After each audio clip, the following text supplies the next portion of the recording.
Bonjour, je m'appelle Pat. Cela fait un moment, depuis 2008, que j'ai partagé cela avec quelques personnes seulement. Lorsqu'une personne, du moins moi, vit une expérience comme celle-ci, en y repensant, c'est quelque chose qui marque tellement la vie qu'on ne l'oublie jamais. Cela a changé ma vie pour toujours. J'ai grandi dans une maison militaire. Mon père était un officier de haut rang dans l'armée de l'air et il a pris sa retraite. J'ai grandi en Europe et j'ai eu l'opportunité de découvrir différentes cultures. Après l'école, j'ai travaillé en Turquie, près d'Éphèse, où j'ai passé un an. J'ai vécu la réalité d'un pays en guerre, un pays du tiers-monde. J'ai donc eu la chance d'être exposée à diverses cultures tout au long de ma vie. J'ai eu une enfance très agréable, j'ai été très bénie. Le mode de vie militaire, l'éducation stricte d'autrefois, était bien différente de ce qu'elle est aujourd'hui. J'ai eu une relation très saine avec mon père, et c'est pourquoi, lorsque je suis devenue chrétienne, j'ai aussi développé une relation très saine avec mon Père céleste. Mes parents nous emmenaient à l'église. À l'époque, c'était appelé école du dimanche. Les deux étaient croyants, bien que de confessions différentes. Mais ils étaient tous deux croyants. J'ai grandi dans cet environnement, j'ai appris la Bible et tout ce qui est lié à la foi. J'ai toujours cru en Dieu, j'ai toujours cru en Jésus, mais je ne savais rien de la personne du Saint-Esprit. J'allais à des concerts. Je profitais de ma vie sociale, mais je ne m'impliquais jamais dans des choses comme les autres, comme les substances illicites, par exemple. Je ne buvais pas beaucoup car je ne supporte pas l'alcool. Je n'aime ni l'odeur, ni le goût, et c'était une bonne chose, car c'est une malédiction générationnelle dans ma famille, qui se transmet de génération en génération, mais cela ne m'a pas atteinte. J'ai pris l'habitude de fumer à 13 ans, mais j'ai été libérée de cette habitude quand je suis devenue chrétienne. J'ai même rencontré mon mari à ce moment-là, pendant la guerre du Vietnam. Lui aussi était dans l'armée. Je cherchais Dieu et lui fuyait Dieu. J'ai toujours su qu'il y avait un vide en moi et que je cherchais toujours, même quand j'avais 16 ans. Je veux partager avec vous que je suis allée à l'avant lors d'un événement de Billy Graham, lorsqu'il était encore en vie. À ce moment-là, c'était un appel émotionnel, et j'y suis allée. J'ai dit oui, j'ai senti que ma vie devait changer, mais c'était une conversion, pas une régénération. Et il y a une grande différence entre les deux. J'ai répondu à l'appel émotionnel. J'ai demandé à Jésus de devenir le Seigneur de ma vie, mais rien n'a changé. Je n'avais personne pour me discipliner, ce qui est quelque chose que nous devrions avoir. Il n'y avait personne pour m'aider dans ce processus. J'étais encore une adolescente. Alors, je suis retournée à mes anciens chemins charnels, car je n'avais pas de pouvoir dans ma vie. Je suis simplement revenue à ce que je faisais avant. Après que mon mari et moi nous soyons mariés, il fuyait Dieu, tandis que moi, je courais vers lui. Il avait été élevé dans une religion très stricte et ne voulait rien savoir de tout cela. Je dis toujours que nous nous sommes heurtés, mais Dieu nous a unis surnaturellement. Nous étions tous les deux dans le péché, mais Dieu, même dans notre péché, nous a réunis parce qu'il connaissait notre potentiel et savait où notre chemin nous mènerait finalement. Avec le temps, après notre mariage et l'arrivée des enfants, je suis devenue née de nouveau. Les choses n'allaient pas bien et, dans un moment de grand besoin, je me suis remise à Dieu. Je travaillais dans un endroit où une femme, chrétienne remplie du Saint-Esprit, a commencé à me parler du Seigneur. Je ne savais rien des chrétiens remplis du Saint-Esprit ou du baptême du Saint-Esprit.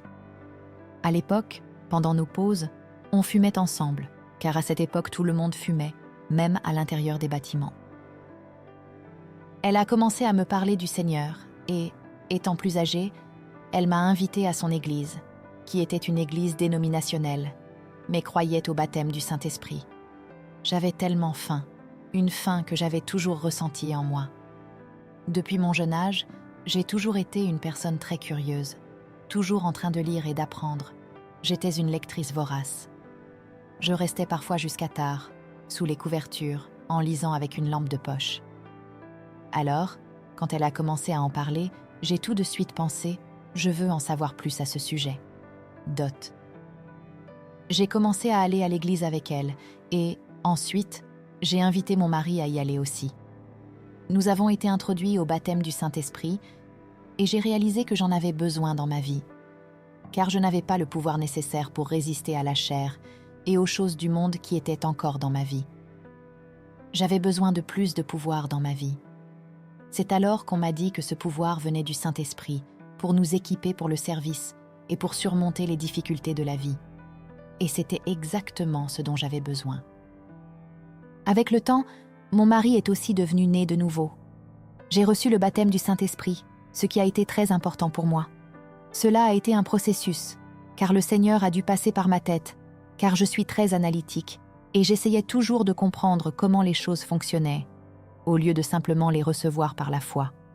Mais, avec le temps, mon mari s'est aussi remis à Christ, et nous avons décidé, en tant que couple, de transformer cet engagement total que nous avions envers le monde en un engagement envers notre Seigneur et Roi. J'étais tellement reconnaissante d'avoir été pardonnée pour toutes les mauvaises choses que j'avais faites dans ma vie, pour tout ce que j'avais traversé et vécu. Nous connaissons nos péchés. Nous savons où nous avons été et ce que nous avons fait. J'étais simplement tellement reconnaissante qu'il m'ait pardonnée pour tout et qu'il ait enlevé de moi la honte, la culpabilité et le fardeau. C'était comme si je ne pouvais pas faire assez pour cet homme qui a donné sa vie pour moi. Que pouvais-je faire pour le servir de tout mon cœur? À partir de ce moment-là, je suis devenue radicale pour le Seigneur. Nous avons commencé à dévorer la parole de Dieu et à l'époque, nous avions des cassettes et quelques livres. Mais notre principale source d'apprentissage était la Bible. Nous avons été conduits dans des églises qui croyaient au baptême du Saint-Esprit. Et là, nous étions entourés de personnes de foi semblables, ce qui nous édifiait constamment. Au fil des ans, nous avons lu ce que nous pouvions, mais nous avons toujours principalement mis l'accent sur la Bible, car je crois qu'elle est la parole de Dieu. Dieu dit ce qu'il veut dire, et il veut dire ce qu'il dit. Nous avons donc pris tout cela au pied de la lettre, et avons décidé de croire tout ce qui est écrit dans la parole de Dieu. Si nous ne comprenions pas quelque chose, nous nous engagions à apprendre pourquoi, en demandant de l'aide au Saint-Esprit.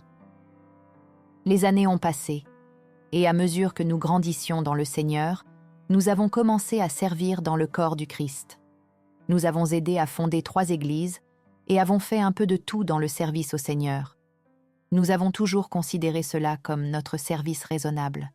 Nous grandissions, mûrissions, devenions plus expérimentés et étudions la parole, ce qui est extrêmement important, car elle renouvelle notre esprit. Si vous ne passez pas du temps à étudier la parole et à être devant le Seigneur, votre esprit ne sera pas renouvelé, ce qui entraînera de grands problèmes. Finalement, nous avons commencé à devenir des leaders. Nous avons commencé à organiser des études bibliques chez nous et avons même commencé à recevoir des gens d'autres pays. Nous avons été exposés à l'enseignement de certains des grands hommes de Dieu qui sont maintenant au ciel. Nous avions l'opportunité d'entendre ces enseignements alors qu'ils étaient encore sur terre. Nous allions partout où cela était possible pour en apprendre davantage sur le Seigneur, avec des personnes qui le connaissaient vraiment et qui avaient un vécu engagé envers lui, pas seulement celles qui entendirent des choses d'autres, mais qui ne vivaient pas ce qu'elles prêchaient. Nous voulions nous entourer de personnes plus mûres et sages, comme la Bible nous enseigne, afin que nous puissions apprendre d'elles. Avec le temps, nous avons été invités à diriger et à être ordonnés comme anciens. Comme mon mari a le don de guérison, il allait à l'hôpital prier pour les gens. Bien que nous ayons été ordonnés, cela n'a servi qu'à ouvrir des portes auxquelles nous n'aurions peut-être pas eu accès autrement. Nous n'avons pas été appelés au ministère pastoral, même si nous avions pasturé, ou comme j'aime le dire, discipliné de nombreuses personnes. Nous n'étions pas appelés comme pasteurs de 5 ministères, mais notre préoccupation a toujours été le peuple de Dieu, les brebis. C'est pendant cette période, alors que nous étions très impliqués dans une église qui croissait rapidement, que j'ai été emmenée en enfer. Nous travaillions beaucoup, tant à l'église que dans les affaires, et nos enfants grandissaient. Nous étions très impliqués dans de nombreuses activités, ce qui, à l'époque, semblait très bien. Cependant, nous avons commencé à négliger d'autres aspects de nos vies. Ce qui a commencé comme un service envers Dieu s'est transformé en œuvre religieuse, Et nous nous sommes tellement investis dans cela que nous avons perdu notre concentration. Nous n'étions plus aussi affamés et assoiffés de la présence de Dieu, mais plutôt préoccupés par le fait d'être occupés. Comme l'a dit un jour Oswald Chambers, le bien est l'ennemi du meilleur. Nous faisions de bonnes choses, mais nous avons perdu notre focus. La direction de l'Église a commencé à s'écarter, attirant le mauvais genre de personnes. Bien que nous soyons restés très impliqués, en animant des études bibliques à la maison et des groupes de rencontres, il y avait un décalage entre la direction et la congrégation. Beaucoup cherchèrent des réponses auprès de nous, car la direction n'était pas en contact avec le peuple. C'est à ce moment que le Seigneur a commencé à attirer notre attention sur cette situation. Et mon mari était très occupé, non seulement avec son travail indépendant, où je l'ai aidé à gérer les affaires pendant 28 ans, mais aussi avec l'Église et notre vie familiale. Le Seigneur a commencé à attirer mon attention, me disant qu'il voulait que nous partions d'ici. Cela a été difficile, car ce qui se passe, c'est que l'on commence à justifier les choses. On commence à penser « Attends une minute, le Seigneur m'a amené ici, et maintenant, il dit que nous devons partir. Et qu'en est-il de toutes ces personnes ?» Mais en réalité, il ne s'agissait pas des personnes, mais de ce que Dieu disait. Ce qui s'est passé, et je ne veux pas entrer dans tous les détails, mais je peux dire qu'il y a eu l'implication de Mammon et de l'esprit de Jézabel. Ces esprits sont entrés par la porte de la direction de l'Église, et nous, étant là dans la désobéissance, soumis à la direction, avons commencé à nous soumettre à ces esprits. Nous avons été influencés par eux, et cela a commencé à affecter nos vies et même nos enfants, bien que nous n'en soyons pas pleinement conscients. Tout cela était dissimulé par un esprit religieux qui nous a convaincus de rester là. Cet esprit nous disait que nous devions rester, priant pour que Dieu révèle la vérité à la direction.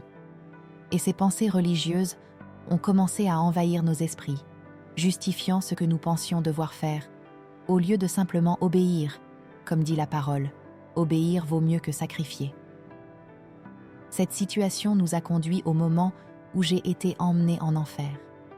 Je veux que vous compreniez que lorsque j'ai été emmenée en enfer, j'étais une chrétienne née de nouveau, baptisée dans l'Esprit Saint, leader à l'Église et opérant dans les dons de l'Esprit. J'ai été emmenée en enfer. Et le thème qui est resté dans mon esprit était « Comment les justes peuvent-ils finir en enfer ?» À ce moment-là, je croyais encore qu'étant chrétienne née de nouveau, j'avais la justice de Dieu sur ma vie. Et en effet, je l'avais. Mais le point que Dieu voulait me montrer était que, si le péché n'était pas corrigé, il pouvait me conduire en enfer.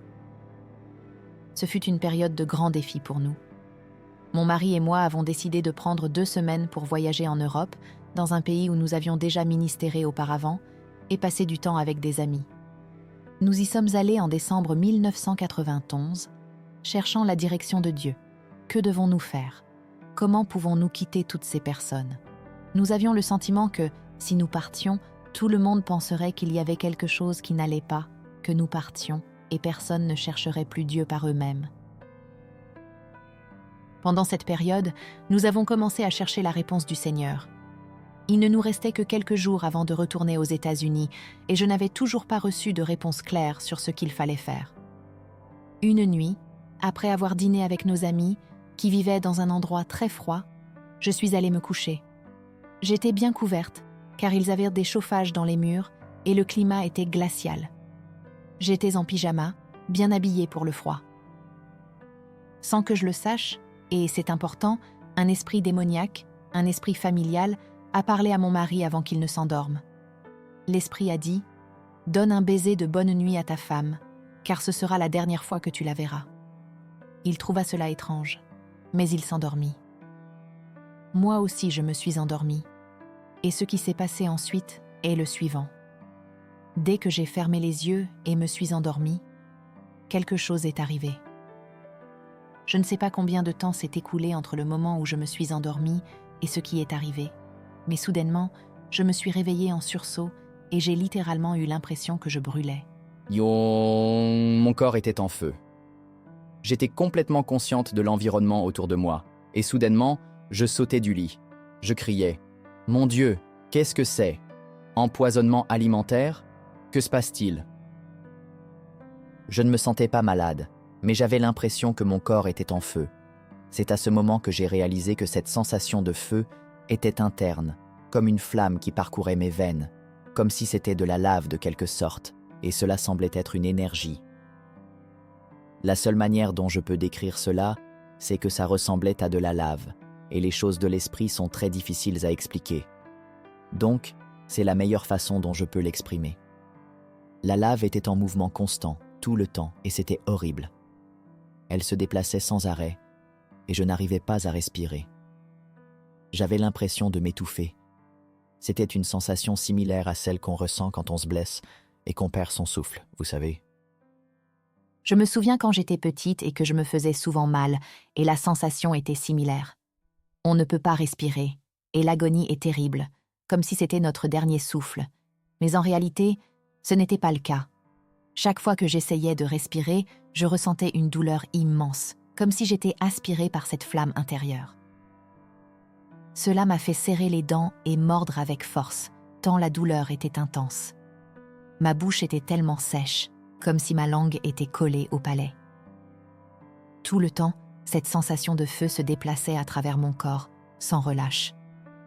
Après cela, j'ai immédiatement été envahie par l'esprit. Et en tant que voyante, je sais ce que c'est que d'être transportée dans l'esprit. J'ai déjà vécu des expériences avec le Seigneur, j'ai été emmenée au ciel et j'y ai vu 2 niveaux. J'ai aussi été emmenée dans différents endroits dans l'esprit, guidée par le Saint-Esprit. Mais rien de ce que j'avais vécu auparavant ne se comparait à cela. Et soudainement, j'ai été projetée dans l'esprit. Et c'était comme si quelque chose m'avait jetée vers le bas. Et l'enfer est en bas, comme le disent les Écritures. Je suis descendue, comme si j'étais dans un cylindre, entourée de l'obscurité la plus dense qu'on puisse imaginer. Il n'y a rien sur terre qui puisse se comparer à cette obscurité. Même dans les endroits les plus sombres de la terre, il y a toujours un peu de lumière. Mais cette obscurité était oppressante. Elle était tellement intense qu'elle semblait étouffer. Je n'ai pas de claustrophobie, mais je sais que cela ressemblerait à ce genre de sensation. L'obscurité elle-même était suffocante. Instantanément, j'ai su où j'étais. Dans l'esprit, tout est amplifié, aussi bien les choses bonnes, comme au ciel, que les choses terribles, comme en enfer. Vous avez toujours votre âme, vos émotions. Tout est intensifié. Et, à ce moment-là, j'ai su, sans l'ombre d'un doute, que j'étais en enfer. En une seconde, j'ai pensé « Pourquoi suis-je ici ?» Ce fut un choc. Et juste après, j'ai su exactement pourquoi j'étais là. Je savais que mes péchés m'avaient pas condamnée.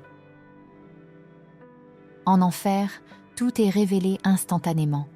Et vous savez que vous êtes coupable. Il n'y a pas d'excuse. Vos péchés vous ont trouvé et vous ont jugé. Et maintenant, vous êtes là. J'étais abasourdie parce que je suis chrétienne, née de nouveau, j'aime le Seigneur et je vis pour lui. Alors que fais-je ici? Ce n'est qu'ensuite, avec le temps, que j'ai compris qu'à ce moment-là, je pensais que j'étais morte. Beaucoup de personnes qui ont été emmenées en enfer, que ce soit pour une visite ou pour un but divin, ont cette sensation de mort. Ces témoignages sont valables, mais ce n'était pas de cette manière qu'ils voulaient que je sois impactée. Ils voulaient que je croie que j'étais morte et allée en enfer, et que l'impact de cela marquerait ma vie à jamais. La seule chose que j'ai pu faire a été de crier « Seigneur, aie pitié de moi, aie pitié de mon âme, aie pitié de moi ». C'était tout ce que je pouvais dire encore et encore. « Aie pitié de moi, aie pitié de mon âme, aie pitié de moi ». Je savais, quand j'étais dans cet endroit, qu'il y avait des foules de personnes là. Elles pensaient aussi être chrétiennes, pensaient être nées de nouveau ou être sauvées, mais elles étaient là parce qu'elles avaient cru au mensonge. Je le savais.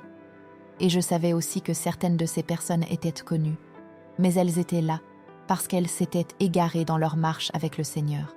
La raison pour laquelle il m'a montré pourquoi j'étais là est la même que celle qui a conduit beaucoup d'entre elles à être là. Et plus tard, j'expliquerai cela plus en détail.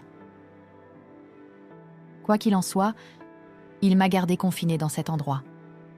Tandis que je criais pour obtenir de la miséricorde, Toute cette agonie semblait ne jamais finir.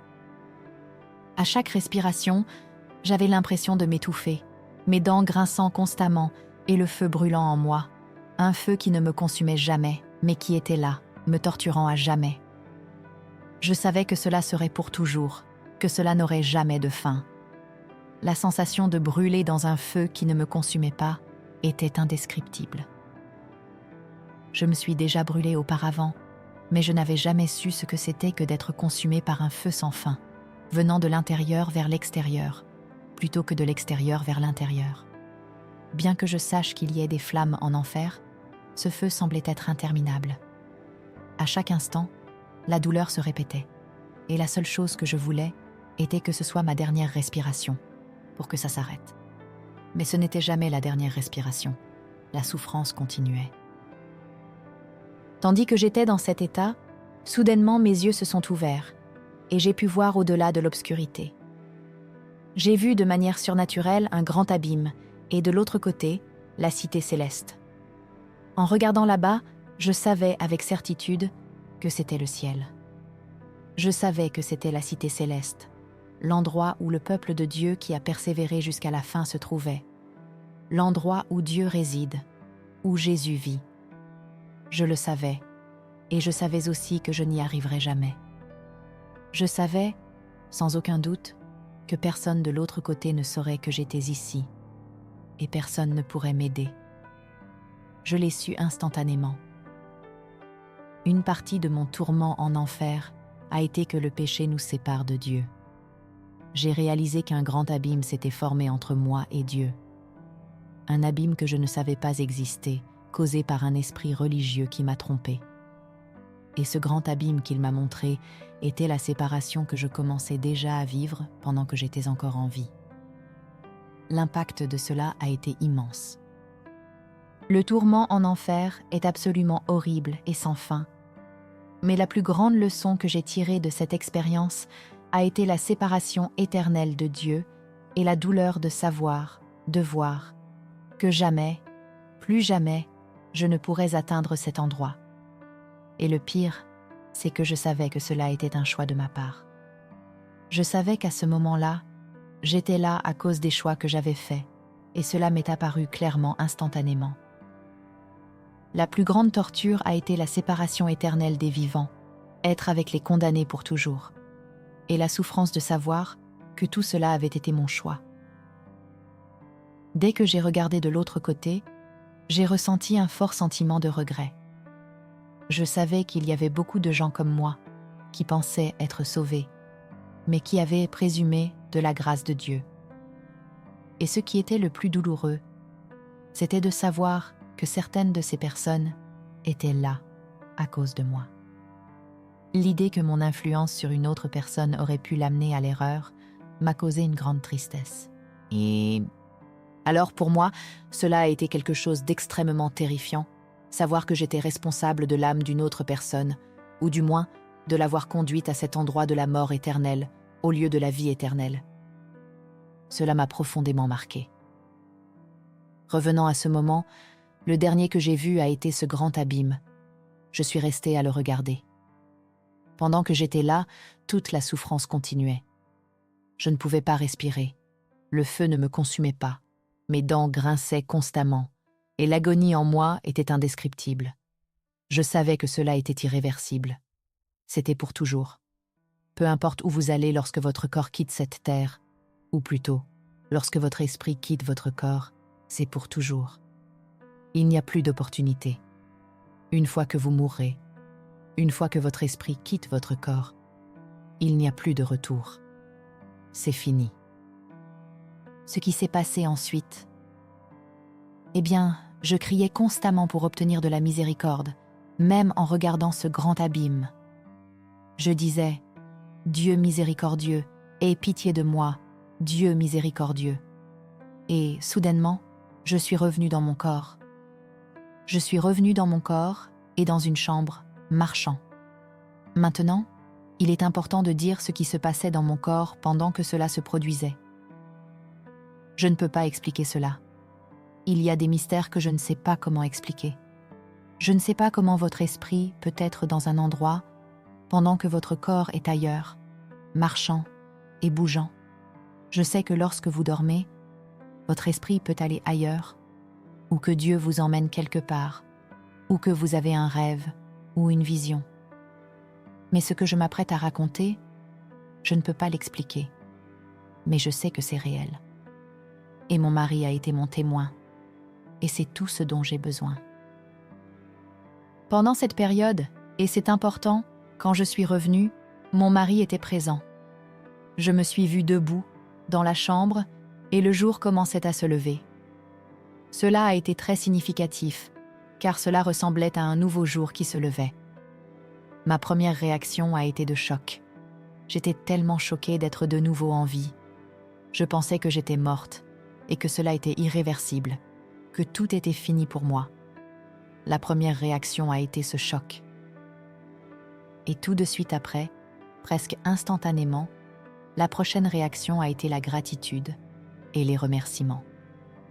J'étais tellement reconnaissante, car mon Père miséricordieux m'avait sauvée encore une fois. Il m'a sauvée lorsque je suis née de nouveau, et maintenant, il m'a sauvée de la condamnation éternelle, de ce qui aurait pu arriver. J'étais tellement reconnaissante. Je n'arrêtais pas de dire « Merci, merci, merci ». Je suis tellement reconnaissante. La troisième réaction que j'ai eue a été de repentir, une tristesse pieuse. J'ai commencé à me repentir avec une tristesse pieuse, et c'est ce que le véritable repentir est, d'ailleurs. Le véritable repentir, c'est quand vous êtes tellement rempli de tristesse devant Dieu à cause de vos péchés, et vous réalisez que vous n'avez pas seulement péché contre Dieu, mais contre vous-même, et souvent contre d'autres personnes. Vous êtes rempli de remords. Cela fait partie du salut authentique. Lorsque vous êtes né de nouveau et que vous recevez véritablement le don du salut, vous avez cette conscience et ressentez une profonde gratitude. Mais vous devez vous repentir. Vous devez confesser vos péchés. La confession est nécessaire. Vous devez confesser vos péchés, en assumer la responsabilité devant Dieu. Il ne suffit pas de dire « Ah, j'ai péché » ou « Pardonne-moi, j'ai fait une erreur ». Non, vous devez reconnaître vos péchés devant le Seigneur, les confesser, puis vous repentir. « Pardonne-moi, pardonne-moi ». Et là, vous les placez sous le sang de Yeshua, Jésus, et vous demandez au Saint-Esprit de vous aider. C'est le véritable repentir. Lorsque vous avez une expérience authentique du salut, cela doit se produire en vous. Alors, il ne s'agit pas seulement de dire une prière ou de lever la main, c'est le Saint-Esprit qui travaille en vous. Je me repentais, et j'ai demandé au Seigneur à ce moment-là, « Montre-moi ». Et cela a pris des semaines et des mois après cette expérience. Quand je suis revenue, j'ai dit au Seigneur, « Montre-moi chacun de ces péchés dont tu m'as parlé, et montre-moi pourquoi j'étais là. Montre-le-moi dans ma vie pour que je puisse revenir et me repentir de chacun d'eux, et corriger tout ce qui est possible. » Pendant que je partageais tout ce qui s'était passé avec mon mari, il a commencé à me raconter ce qui s'était passé pendant que j'étais en enfer. Quand il m'a vu sauter du lit et commencer à marcher d'un côté à l'autre, il a eu peur et m'a vite demandé « Que se passe-t-il, Pat ?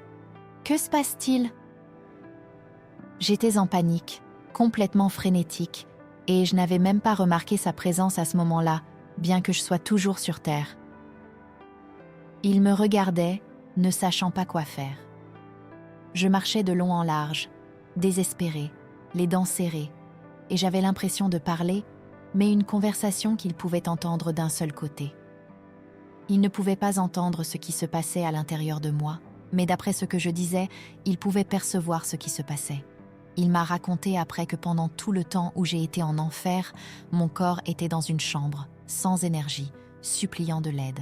Oh, Il a dit que je transpirais, sans force pour respirer, et que j'essayais constamment de respirer, comme si mon corps luttait pour continuer.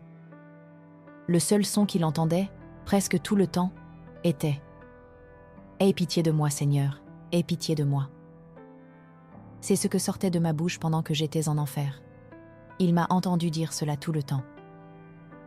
Pendant que cela se passait, dans le plan spirituel, tout était une communication entre mon esprit et celui de Dieu. Mais pour mon mari, ce qu'il entendait n'était qu'une conversation unilatérale. Il est resté à mes côtés tout le temps, essayant de me soutenir, mais je ne pouvais pas être consolée, ni faire quoi que ce soit pour améliorer ma condition. Et même en esprit, la douleur et le feu me consommaient. Mon mari a été mon témoin de tout ce qui s'est passé. Il m'a dit que, lorsque je suis revenue, immédiatement, l'esprit de la crainte de Dieu est venu sur moi. Une révélation du pourquoi tant de gens s'éloignent et finissent en enfer, même les justes. Cela a été quelque chose qui m'a profondément marquée. J'étais marquée, complètement impactée par cette expérience. Après cela, je n'ai pas pu en parler à personne d'autre. Je n'ai pu partager cette expérience qu'avec mon mari, jusqu'en 2008. En réfléchissant au temps que j'ai passé en enfer, j'étais complètement isolée et je ne voyais que de l'obscurité. Je savais qu'il y avait d'autres personnes présentes, mais je ne les voyais pas physiquement. Je pouvais sentir leur présence, car là-bas, les sens sont extrêmement aiguisés. Je n'ai pas vu les démons ni les horreurs que beaucoup d'autres personnes rapportent, mais je crois que, par miséricorde de Dieu, il m'a protégée de tout cela. Je suis très visuelle, et les images que je vois ont un grand impact sur moi. Dans l'esprit, j'ai une vision parfaite, et une image visuelle peut rester gravée dans mon esprit avec une grande intensité. Je crois que Dieu m'a épargnée, dans sa miséricorde, de voir les horreurs que d'autres ont décrites, comme les démons et les terribles incendies. Et, à propos, ces incendies sont la colère de Dieu. Quand on dit que la présence de Dieu n'est pas en enfer, la Bible nous dit que, oui, il est en enfer, mais c'est sa colère que vous ressentez là-bas. Le feu est la colère de Dieu, et à travers le feu, vous ressentez sa présence en enfer. Oui, la colère de Dieu manifestée par le feu signifie qu'il est présent là-bas. Ce feu que beaucoup mentionnent en enfer, c'est la manifestation de sa colère. Cependant, je n'ai pas vu ce feu, ni les tourments que d'autres personnes rapportent avoir vécus. En y réfléchissant, je me souviens qu'à mon époque, nous n'avions pas Internet, ni accès à beaucoup d'informations. Peu de gens parlèrent de l'enfer, s'ils avaient vécu quelque chose de similaire. J'ai entendu une histoire, au maximum, jusqu'à l'apparition d'Internet, lorsque plus de témoignages ont commencé à émerger. Avant cela, personne ne discutait du sujet. Au fil des années, et après avoir étudié le sujet pendant plus de 30 ans, j'ai pu mieux comprendre ce qui se passe. J'ai mes journaux, et en écoutant les témoignages d'autres personnes, je me rends compte que la souffrance en enfer est directement liée au niveau de péché de chacun, au moment où ils sont morts. Dieu est radical, et si vous ne croyez pas cela, regardez ce qui est arrivé à Pharaon et au display, ou même à la traversée de la mer Rouge. Dieu agit de manière extrême pour montrer à la personne ce qu'elle doit voir, selon sa vie et son état spirituel, afin qu'elle se repente avant qu'il ne soit trop tard.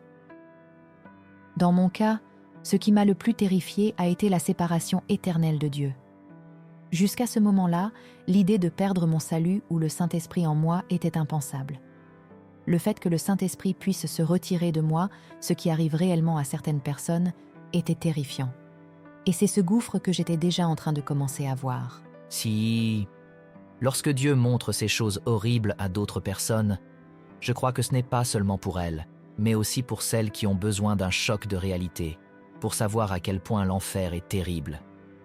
Le péché qui les garde éloignés de Dieu, le péché qui les empêche de le recevoir comme Seigneur et Sauveur, sera le même qui les tourmentera à jamais.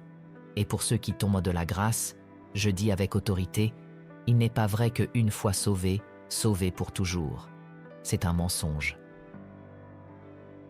Nous avons de nombreux exemples dans la Bible de personnes qui se sont éloignées du Seigneur, de la façon dont elles sont tombées dans le péché.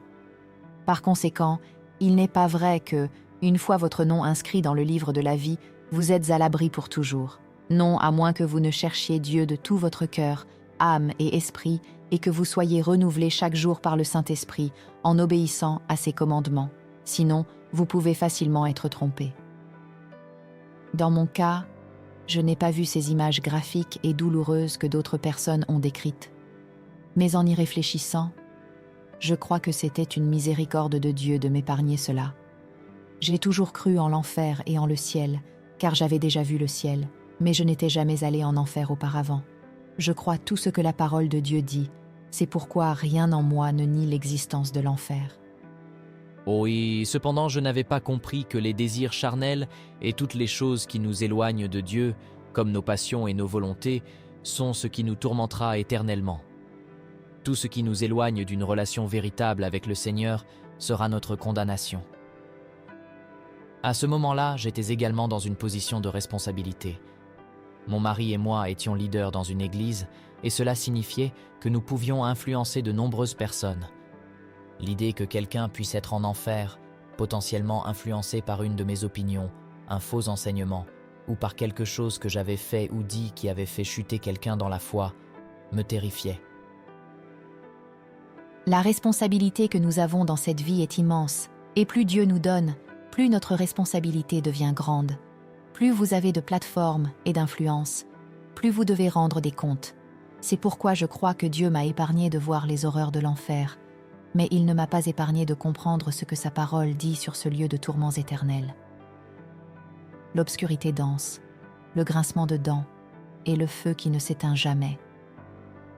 Encore une fois, je ne crois pas que ce feu soit seulement un feu extérieur qui ne consomme pas la personne. Je pense qu'il est aussi un feu intérieur, car c'est ce que j'ai ressenti, et il n'a jamais cessé. Jamais. Même les personnes qui sont allées en enfer ou qui l'ont vu, toutes ont eu une expérience unique, mais en même temps, il y a tellement de similitudes. J'aime étudier la Bible, et au fil des ans, j'ai fait de nombreuses conférences sur ce que j'ai appris. Il a été essentiel pour moi de revenir à l'étude des Écritures pour confirmer tout ce que j'ai vécu. Dieu crie pour que les gens se réveillent, car nous vivons les derniers jours, les temps et cette saison de transformation. Je comprends aussi que certaines personnes, quand elles vont en enfer, ne sont pas sauvées. Elles interprètent l'expérience uniquement sur la base de leur âme, de ce qu'elles peuvent comprendre de ce qu'elles vivent. Et il y a une imperfection là-dedans, car même si elles essaient de décrire ce qu'elles ont vécu, elles n'ont pas toujours la maturité spirituelle pour comprendre ou exprimer correctement ce que la parole de Dieu dit à propos de l'enfer. Elles disent simplement ce qu'elles peuvent, et cela ne rend pas leur récit erroné, mais simplement incomplet. Cependant, ce qu'elles rapportent apporte toujours la même leçon. L'enfer est horrible, et nous devons faire tout ce qui est possible pour éviter d'y aller. Le seul passage biblique qui parle de cela est immédiatement venu à mon esprit lorsque j'ai crié « Pourquoi suis-je ici ? Comment suis-je arrivé ici ?» Et la réponse a été instantanée « Péché présomptueux ». J'ai immédiatement su ce que cela signifiait dans l'esprit. Et j'ai aussi su que j'étais coupable de ces péchés, car Dieu m'a montré ce qu'ils étaient. Tout a été montré instantanément, comme si tout était révélé en une seule fois. C'était comme ouvrir le livre de la vie où tout, chaque motif, chaque pensée, chaque intention du cœur est enregistré. Je savais que j'étais dans le péché et que j'étais jugée pour cela, et tout a été révélé de manière si claire et immédiate qu'il n'y avait aucun doute sur ma culpabilité. Je veux t'expliquer ce que sont les péchés présomptueux. Quand j'ai recommencé à réfléchir à cela, j'ai commencé à réfléchir à cette expression. Je dois te dire, c'était en 1991. Personnellement, je n'avais jamais entendu un message sur les péchés présomptueux. Jamais. Et regarde, je peux t'assurer que j'ai entendu beaucoup de messages tout au long de ma vie. Et j'ai été exposé à des prédications de personnes que nous admirons et respectons, des personnes qui sont déjà parties au ciel. J'ai appris avec ces maîtres, mais pendant toutes ces années, je n'ai jamais entendu un mot sur les péchés présomptueux. Alors, je suis allé directement à la Bible et j'ai cherché. J'ai trouvé un verset dans le psaume 19, verset 13, qui dit « Préserve aussi ton serviteur des péchés présomptueux, qu'il ne domine pas sur moi. Alors je serai intègre et pur de la grande transgression. » Si vous regardez la version NVI, Nouvelle Traduction Internationale, que je n'utilise plus, mais que j'utilisais à l'époque, elle dit « Préserve aussi ton serviteur des péchés volontaires, qu'il ne domine pas sur moi, alors je serai irréprochable et innocent de la grande transgression. » Alors, qu'est-ce qu'un péché présomptueux ? Et c'est quelque chose que Dieu a commencé à m'enseigner à mesure que je faisais des recherches. Je me souviens qu'à l'époque, il n'y avait pas d'Internet, donc on ne pouvait pas chercher facilement des informations. Finalement, j'ai trouvé un message de Spurgeon et, plus tard, un autre sermon dans une bibliothèque de Harvard. Mais le péché présomptueux est celui que vous commettez délibérément, en sachant ce que vous faites, de manière ouverte et défiant, en présumant de la grâce de Dieu. La grâce de Dieu est pour nous, qui sommes croyants. Nous vivons dans le temps de la grâce et nous invoquons cette grâce pour le pardon pendant que nous grandissons dans le Seigneur. Mais lorsque nous commençons à présumer de cette grâce en disant « Je vais faire cela, même en sachant que c'est mal », et que nous avons déjà été avertis à ce sujet, alors nous commettons un péché présomptueux. Et tout péché présomptueux se produit lorsque notre conscience nous avertit. Et la conscience est comme une boussole morale, quelque chose que Dieu utilise pour nous guider. Lorsque Dieu utilise la conscience pour nous avertir et nous dit « Ne fais pas cela », et que nous ignorons cet avertissement, nous pénétrons un terrain dangereux. Je dis toujours, quand vous faites une erreur pour la première fois, c'est une erreur. Mais quand vous la faites une deuxième fois, c'est un choix. Lorsque Dieu agit dans votre vie et que vous décidez de faire le contraire, même en sachant que c'est mal, vous ne pouvez pas simplement dire « Je suis un travail en progrès » ou « Je suis juste un pécheur sauvé par la grâce, je ne suis pas encore parfait ». Ce n'est pas une excuse. Si votre cœur n'est pas tourné vers Dieu, si vous n'avez pas assez de révérence pour reconnaître qu'il est un Dieu saint et que vous continuez à faire ce que Dieu vous a déjà averti, cela peut vous conduire en enfer. Ce que j'ai appris, et c'est important, c'est que la différence entre un péché présomptueux et d'autres péchés ne réside pas tant dans le péché lui-même, mais dans les circonstances dans lesquelles il est commis. Quel que soit le péché, l'élément crucial est que la personne qui le commet sait qu'elle a déjà été avertie auparavant, et malgré cela, persiste. Dieu nous aime profondément, au point d'envoyer son Fils pour nous racheter de ces influences du péché. Le péché, en fin de compte, est une influence maléfique dans nos vies, et c'est ce qui nous sépare de Dieu et nous conduit à la condamnation. Lorsque vous commencez à justifier vos péchés, à justifier ce que vous faites, vous mettez votre âme en danger. Les péchés présomptueux peuvent être différents pour chaque personne. Il ne s'agit pas d'un type spécifique de péché, mais d'une attitude de présomption, de manque de respect envers la grâce de Dieu. Je pense qu'il est important que les gens comprennent cela, car malheureusement, ce n'est pas quelque chose qui est beaucoup enseigné de nos jours. Lorsque je grandissais dans le Seigneur, il y avait certains livres qui traitaient de cette différence entre l'esprit, l'âme et le corps, et ce qui est enseigné aujourd'hui n'est pas suffisant à ce sujet. Notre véritable essence est spirituelle. Lorsque nous avons été conçus dans le ventre, nous avons immédiatement reçu un esprit. Ensuite, nous recevons une âme, qui est le point de rencontre entre l'esprit et le corps. Et le corps est l'endroit où tout se passe, que ce soit ce qui vient de l'esprit ou de l'âme. Lorsque nous naissons de nouveau, c'est parce que nous étions morts dans nos péchés. Nos péchés nous maintenaient morts, mais Jésus, en mourant pour nous, a pris sur lui la malédiction du péché pour nous racheter. Ainsi, lorsque nous naissons de nouveau, cela signifie que notre esprit est régénéré, mais notre âme ne l'est pas. Beaucoup de gens croient qu'en naissant de nouveau, leur âme est aussi transformée. Et c'est pourquoi ils ne comprennent pas pourquoi ils ont encore des problèmes, des habitudes charnelles ou des difficultés à obtenir la libération ou la guérison. Il se trouve que toutes ces influences démoniaques sont encore dans l'âme, même après la nouvelle naissance. Et oui, il est possible d'être sauvé et encore sous des influences démoniaques. Ce n'est pas que vous pouvez être possédé, mais vous pouvez porter des influences et des habitudes qui viennent des démons. Par exemple, j'ai déjà été fumeuse et c'était une habitude démoniaque dans ma vie, quelque chose que je ne pouvais pas dominer. Mais, en recevant le baptême du Saint-Esprit, j'ai pu vaincre ces influences. Lorsque vous continuez à pratiquer quelque chose que Dieu vous a déjà averti, que ce soit par le Saint-Esprit ou par votre conscience, et que vous persistez dans cela, vous êtes dans le péché présomptueux. Et cela peut vous conduire à la perdition, comme cela m'est arrivé. Je servais un homme avec un esprit religieux, construisant le royaume d'un homme et non le royaume de Dieu. Je n'étais pas concentrée sur Dieu. mais sur le fait de plaire aux hommes. L'accent était mis sur la construction de l'empire de quelqu'un sur terre, et non sur le royaume de Dieu. Et quand vous détournez les yeux de Dieu, de Jésus, et commencez à suivre les hommes, vous vous mettez en danger. Ce n'est pas que les gens ne puissent pas être utilisés par Dieu, mais tout doit être vérifié et aligné avec les principes divins. Si j'avais pris du temps, jeûné, pris du recul par rapport à tout cela et cherché Dieu, il m'aurait révélé la vérité, et j'aurais évité l'esprit religieux qui me dominait. L'esprit religieux est bien vivant dans les églises aujourd'hui, et le plus grand exemple en sont les pharisiens et les sadducéens, qui s'opposaient au Christ lui-même.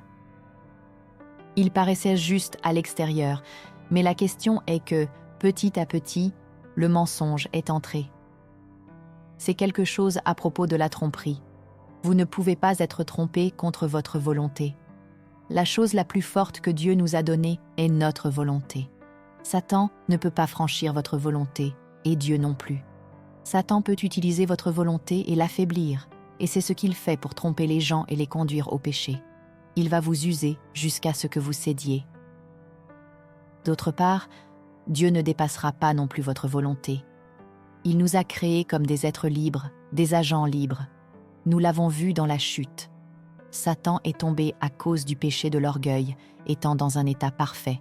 Et tous les anges qui ont choisi de le suivre, tout comme Adam et Ève, qui étaient dans un état parfait. Adam n'a pas été trompé, mais il a fait le choix de se rebeller contre Dieu. C'était une transgression délibérée. Oui, lorsque Satan est tombé, c'était un choix conscient. Il a décidé de faire cela. Dieu n'a pas créé des robots. Il nous a donné le pouvoir de choisir. Et que dit-il dans sa parole ? Choisis la vie. Le pouvoir de la vie et de la mort est dans la langue. Choisis la vie afin que tu vives. Je suis venu pour donner la vie et la vie en abondance. Satan est venu pour voler, tuer et détruire. Lequel choisiras-tu ? Ta vie dépend des choix que tu fais. Satan ne peut pas te conduire contre ta volonté, à moins que tu ne le permettes, à moins que tu ne le permittes. Alors, quand il s'agit de tromperie, quand ces choses commencent à entrer, c'est ainsi qu'il agit. Il utilise même la religion pour cela, car certaines personnes sont plus sensibles dans l'esprit et savent distinguer ces choses. Elles savent qu'elles ne doivent pas faire certaines choses. Alors Satan augmente le niveau de tromperie, essayant de les amener dans ces endroits. La première fois que nous rencontrons ce que l'on appelle l'esprit sectaire, cet esprit divise le corps du Christ et place certaines personnes au-dessus de toutes les autres. Si vous vous rappelez de la Bible, elle parle du ministère des 5 dons, apôtres, prophètes, évangélistes, pasteurs et maîtres. Le ministère des 5 dons est là pour édifier les saints, il n'a jamais été destiné à être exalté. Il fait partie de la fondation du christianisme pour aider le corps du Christ à grandir. Il ne doit pas être au-dessus, parlant aux autres d'en haut. Ce qui s'est passé dans notre vie, c'est que nous avons traversé plusieurs changements.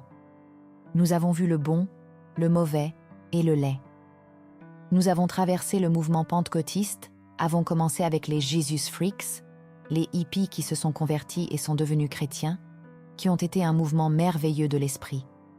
Ensuite est venu le mouvement du baptême dans le Saint-Esprit et l'émergence de la parole de la foi, qui, soit dit en passant, est très biblique, mais a été déformée et a conduit à des erreurs.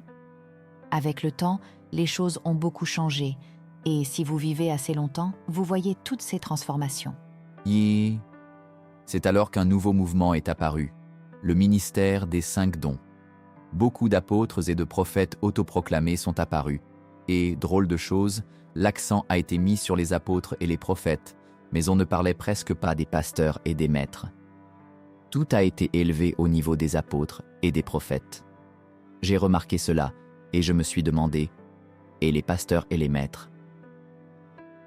Alors, ces apôtres et prophètes ont commencé à répandre un message qui a fini par créer un esprit sectaire, divisant l'Église.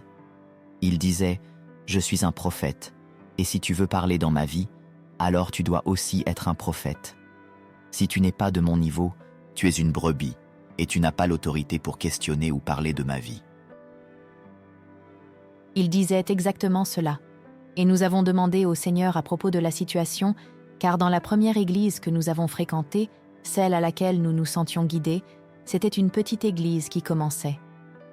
L'homme qui était à la tête n'était pas pasteur, c'était un mercenaire, et il y a une grande différence entre les hommes qui sont à la chair aujourd'hui.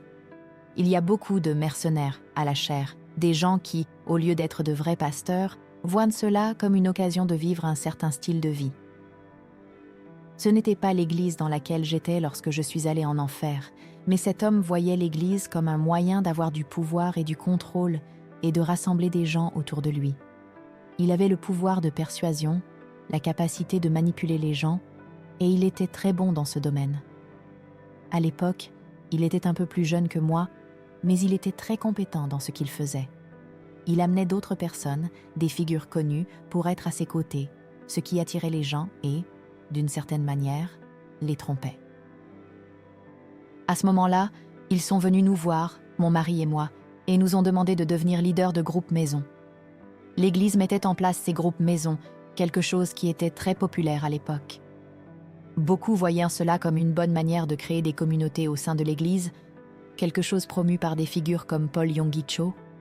À ce moment-là, cela semblait être une bonne idée, car les groupes maison sont merveilleux et personnels. Mais quand ils sont venus vers nous, le leader ne nous a pas parlé directement, mais a envoyé une autre personne nous demander de diriger les groupes. À l'époque, mon mari et moi prions toujours pour toute décision importante, et nous n'avons pas fait exception. Eh bien, nous étions en train de nous laisser conduire vers quelque chose sans même nous en rendre compte. Alors, mon mari a prié, et le Seigneur a dit non. Il a demandé au Seigneur, pourquoi pas? Et étant donné que nos cœurs ont toujours été tournés vers les gens, nous nous sommes toujours préoccupés du 1. Ça a toujours été à propos du 1. Mon mari a demandé, pourquoi ne voulons-nous pas que nous fassions cela? Et la réponse était claire. Ils ont un esprit sectaire et sont divisés. Ils se sont élevés par l'orgueil au-dessus du peuple. Et si vous vous soumettez à cet esprit, si vous devenez leader de groupe, ce sera un péché. Vous vous soumettrez à cet esprit, et cela se répandra dans votre famille comme une malédiction. La division est une malédiction, et cela est démoniaque. Cela provoque la division dans le corps du Christ. L'élévation personnelle engendre l'orgueil, et l'orgueil fut le premier péché, le péché de Lucifer. C'est ainsi que nous avons découvert cela. Lorsque le Seigneur nous a sortis de là, un certain temps après, une autre église a commencé. Une église qui a commencé de manière propre, avec une foi précieuse. Le Seigneur nous a placés au début de cette œuvre, pour aider à pionnier. Mais, comme il fallait s'y attendre, cela a bien commencé. Mais l'homme qui était à la tête, qui n'était pas pasteur, mais maître, a commencé à être appelé prophète. C'est incroyable ce que les gens croient quand ils commencent à entourer quelqu'un, et ce que les gens disent commence à être accepté comme vérité. Et si vous avez des gens autour de vous, ils commencent à affirmer des choses, et vous finissez par y croire. Mais si vous n'avez pas les outils du métier, vous pouvez être facilement trompé. Par exemple, un apôtre devrait avoir des signes et des merveilles, un évangéliste aussi, et un prophète à son tour devrait avoir des rêves et des visions. Cependant, tout le monde qui a des rêves et des visions n'est pas un prophète. Ces choses sont simplement des expériences spirituelles, cela ne signifie pas que la personne possède le don de prophétie. Je veux parler des personnes qui croient être nées de nouveau, mais qui sont encore sécurisées dans cet endroit. Tout d'abord, il est clair que si vous n'avez aucun désir pour Christ, si vous ne vous réjouissez pas en lui, si votre âme n'est pas affamée et assoiffée, alors vous n'êtes pas vivant, vous n'êtes pas vivant. Regardez, vous allez simplement par les mêmes actions. J'allais par les mêmes actions. Mon Dieu, j'ai servi pendant des années, je vous le dis, nous avons tout fait. Notre maison était toujours ouverte. Si quelqu'un avait besoin d'hospitalité, notre maison était l'endroit. Des réunions pour les gens, c'était chez nous. Parce que nous recevions tout le monde, peu importe qui c'était. Et ce n'était pas seulement pour la direction ou quelque chose comme ça, c'était pour n'importe qui avait faim, nous ouvrions notre maison. Jusqu'à ce moment-là, j'avais la joie du Seigneur, mais je dois vous dire quelque chose. Lorsque vous êtes dans les affaires, en travail indépendant, et nous l'avons fait pendant 28 ans, J'aidais mon mari à gérer sa société de soutien à la procédure judiciaire. Nous avions tous ses employés, alors il y a un terrain là, vous devez toujours être sensible à cela. Mais vous êtes tellement occupé. Le stress est gigantesque, énorme, et il mène à l'illusion, parce que vous êtes tellement occupé à faire, que vous remplacez l'intimité. Et j'ai fait cela. J'étais tellement épuisée pour l'amour de Dieu. J'aidais mon mari dans les affaires, j'étais tellement impliquée dans l'Église, et maintenant, je regarde en arrière et je vois comment tout cela a affecté mes enfants et à quel point c'était beaucoup, vraiment trop. Pourquoi c'était trop? Parce que je n'ai pas demandé à Dieu. J'ai juste fait ce que je pensais être attendu de moi, parce que j'étais une croyante et je pensais que nous devions simplement servir et faire ce qui était nécessaire. Mais j'ai cessé de demander à Dieu s'il voulait que je fasse cela. J'avais certains talents et compétences, et les gens vous imposent des choses. Ils construisent une église, ils construisent quelque chose de personnel, et ils ont besoin de gens. C'est un fait connu dans le corps du Christ que 20% font 80% du travail, et ces 20% sont épuisés parce qu'ils essaient de tout faire. Dès qu'une personne entre dans l'église, au lieu de faire des disciples et de discipler ces nouveaux chrétiens, ils disent « Hé, tu peux être bénévole et t'occuper d'une nurserie ?» Ou « Tu peux faire ceci ou cela ?» Faire de la puissance de l'âme est mortel. Ces pays du Moyen-Orient où il y a toute cette sorcellerie et ces faux dieux, vous seriez étonnés de ce qu'ils font avec la puissance de l'âme. Ils arrivent à imiter. Regardez l'exemple de Pharaon, lorsque Moïse a transformé le bâton en serpent, et les magiciens ont aussi fait cela avec des serpents. Ils imitent, d'accord, mais nous avons vu ce qui s'est passé. Donc, la puissance de l'âme est dangereuse, et voici pourquoi. Beaucoup de gens ont perdu l'onction. Ils ne fonctionnent plus dans l'esprit, mais dépendent seulement de leurs dons, qui viennent de l'âme. Et que se passe-t-il alors? Les esprits familiaux commencent à se manifester, et ils sont partout. La puissance de l'âme, quand vous donnez quelque chose à quelqu'un, et que cela vient de votre esprit, de votre volonté et de vos émotions, qui sont votre âme, peut être très nuisible. Si vos émotions vous dominent, c'est pourquoi les gens vivent une montagne russe émotionnelle toute leur vie, parce qu'ils sont dirigés par leurs émotions et ne les ont pas soumises à l'esprit lorsqu'ils sont nés de nouveau. Ce qui se passe, c'est qu'ils retournent à l'âme, croyant que, parce qu'ils ont un don, ils peuvent l'utiliser. Et c'est un péché présomptueux, quelque chose de très grave. À ce moment-là, l'ennemi entre et cela devient un point d'appui, une forteresse. Et leur conscience devient cautérisée. Et c'est cela que je voulais dire à propos de la conscience. La conscience est votre boussole morale. Elle distingue ce qui est bien et ce qui est mal. Si votre conscience est dans votre esprit, elle influence vos jugements et comportements. Elle peut à la fois vous excuser et vous accuser. Cependant, dans notre âme, nous ne pouvons pas entièrement faire confiance à notre conscience. Beaucoup de gens disent « Ah, je suis mon cœur ». Non, non, non. Votre cœur peut vous tromper. La Bible dit que du cœur viennent les questions de la vie. Ne suivez pas votre cœur, suivez le Saint-Esprit. Vous devez suivre l'Esprit de Dieu dans votre vie, car votre cœur peut vous tromper, et Satan le sait. Il sait que la plupart des gens vivent par leur âme, et c'est pourquoi ils sont en captivité, vivant selon les sentiments qui viennent de l'esprit, de la volonté et des émotions. Wayne Dyer a dit un jour « La forme la plus élevée de l'ignorance est de rejeter quelque chose que vous ne savez rien. » Les gens arrivent et rejettent quelque chose, mais ils ne savent rien de cela. Vous devez apprendre à ce sujet. La seule chose qui peut renouveler votre esprit, c'est la parole de Dieu. La parole de Dieu est la seule qui peut renouveler votre esprit, car l'esprit est le champ de bataille. La seule manière pour Satan d'avoir accès à une personne avec des influences démoniaques, c'est à travers l'âme. C'est par l'esprit, la volonté et les émotions. C'est le seul chemin qu'il a pour entrer en une personne. Et c'est à ce moment-là, quand il obtient cet accès, que les influences démoniaques commencent à opérer dans votre vie. Oh, il y a des exemples dans la Bible, comme celui du roi Saül, qui ne savait pas quand le Saint-Esprit l'avait quitté. Il ne s'en est pas rendu compte. Et il y en a d'autres qui ont perdu l'onction. Regardez Samson, qui n'a compris ce qui s'était passé que lors du dernier moment de sa vie. Ou Salomon, l'homme le plus sage du monde, qui a commis un péché présomptueux, car son péché était la convoitise des femmes. Il aimait les femmes, et cela l'a fait s'éloigner de Dieu. Il était l'homme le plus sage, mais, malgré cela, il est tombé. Donc, penser que vous ne pouvez pas être trompé est un acte d'arrogance et d'orgueil. Les gens doivent comprendre cela, et bien que beaucoup le sachent déjà, il est toujours bon de le rappeler.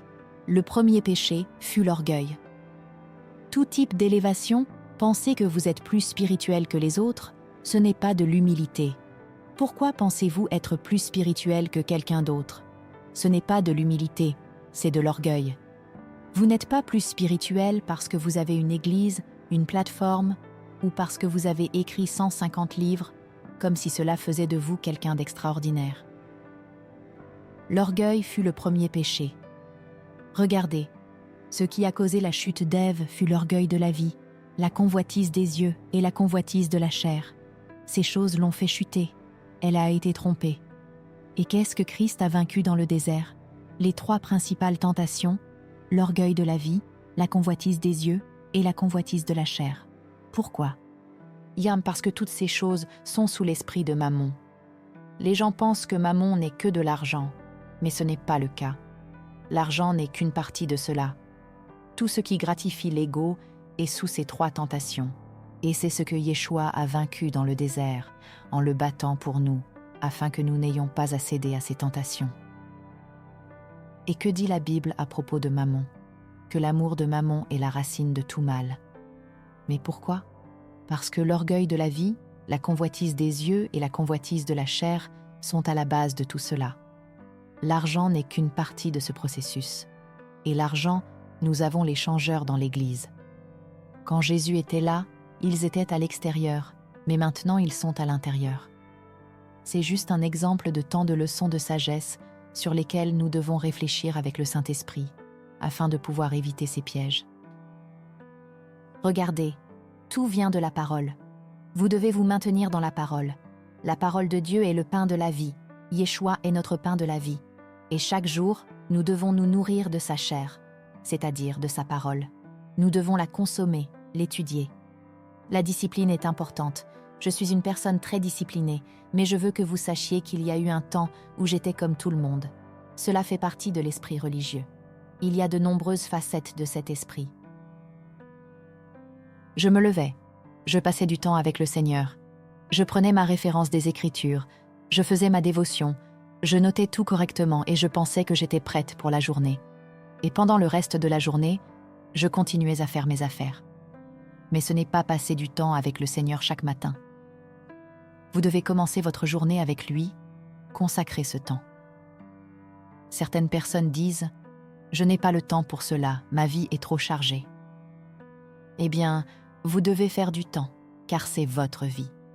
Et vous allez vite vous rendre compte qu'en disant que vous êtes occupé, vous vous éloignez de l'essentiel. J'élevais mes enfants, ils étaient impliqués dans diverses activités scolaires.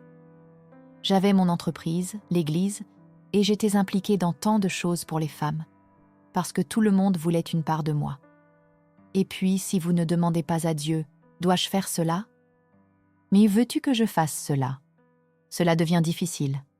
Ce n'est pas parce que vous avez la capacité de faire quelque chose que vous devez le faire. J'ai déjà entendu quelqu'un dire « Ce n'est pas parce que c'est bien que c'est de Dieu. Le bien peut être l'ennemi du meilleur. » Et la religion vient, soudainement votre conscience devient cautérisée. Que se passe-t-il alors? La Bible parle d'une conscience cautérisée. Elle dit qu'il y a un chemin qui semble droit à l'homme, mais son bout mène à la mort. Je dois dire cela, parce que j'ai déjà été à cet endroit. Vous finissez par vous justifier. Il existe tant de formes de péché présomptueux, et cela dépend beaucoup de la personne. Souvenez-vous que, en Dieu, quand vous naissez, il vous a donné une identité unique. Vous êtes la seule personne dans ce monde à avoir cette identité. Vous êtes la seule personne avec cette empreinte digitale. Vous avez été créé de manière unique à son image. Dès que vous avez été conçu, vous avez reçu votre identité. Il n'y a personne sur Terre qui soit comme vous, ou qui puisse prendre votre place. Vous devenez ce que vous croyez, le style de vie que vous adoptez. Vous devenez ce que vous croyez et ce que vous permettez dans votre vie. Et il y a beaucoup de gens qui ont eu des enfances terribles, des vies horribles, et n'étaient pas maîtres de cela. Les péchés des parents, les malédictions générationnelles, les malédictions ancestrales, tout ce qui est maléfique vient d'un esprit démoniaque. Cela vient de Satan. Cela vient de l'enfer. Et c'est pourquoi je me souviens du témoignage de Joyce Meyer.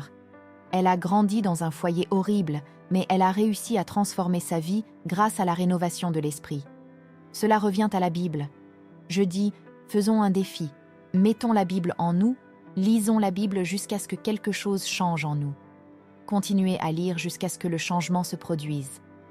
Entrez dans la parole, oui, et arrêtez de lire ces livres sur la Bible et les opinions d'autres personnes. Et ce qui me dérange, et je suis une lectrice avide, j'ai une grande bibliothèque. Beaucoup de livres sont des puritains, comme Spurgeon, Tozer et Andrew Murray.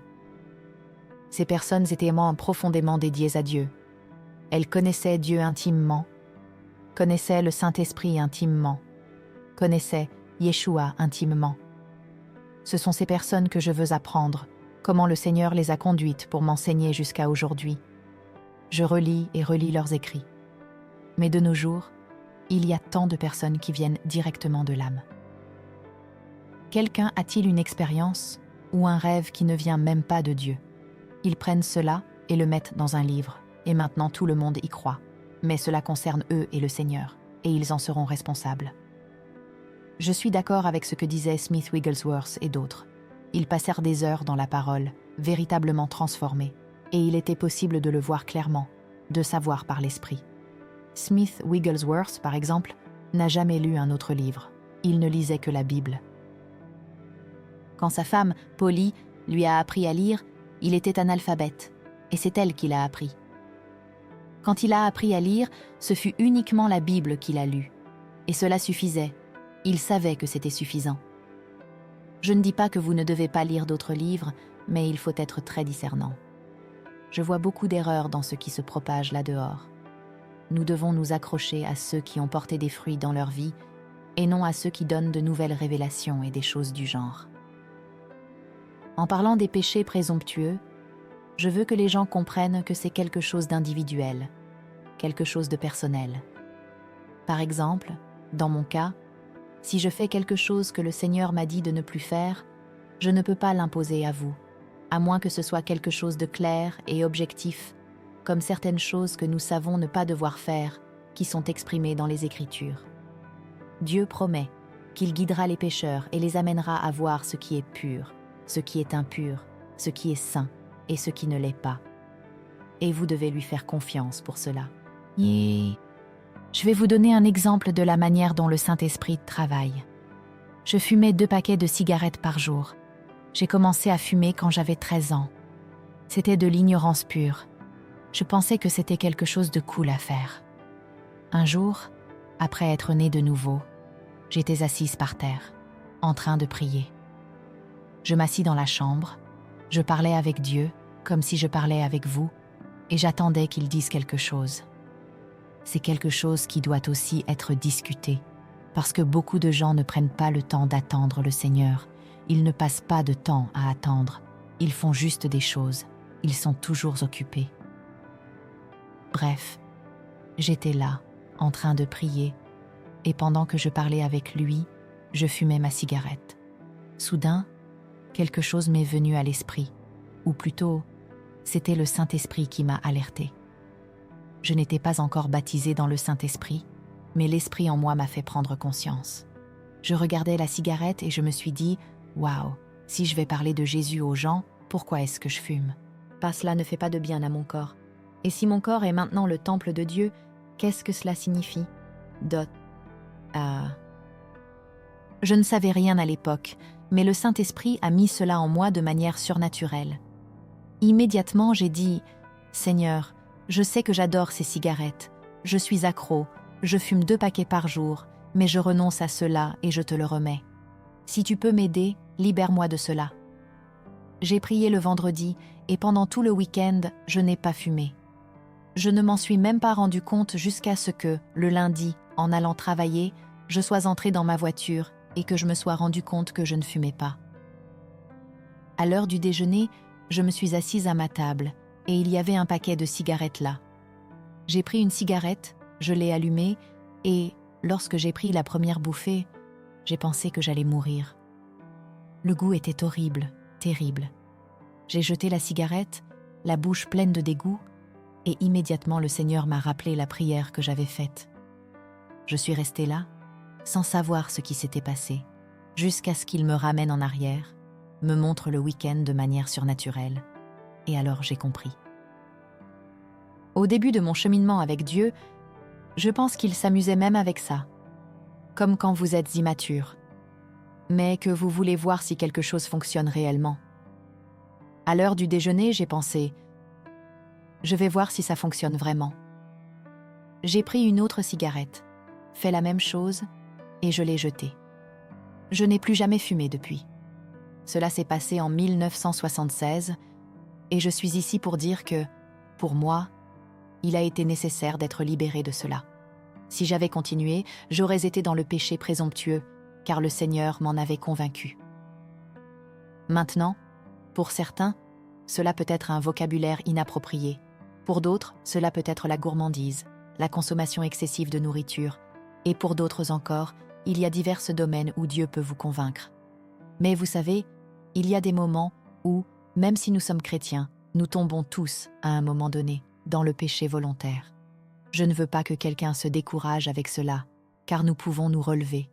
Nous devons admettre nos péchés, les reconnaître devant Dieu et dire « Père, j'ai péché contre toi, j'ai défié ta parole et j'ai fait ce que tu m'avais demandé de ne pas faire. Pardonne-moi, je me repens. » La clé est de reconnaître le péché, d'en parler à Dieu.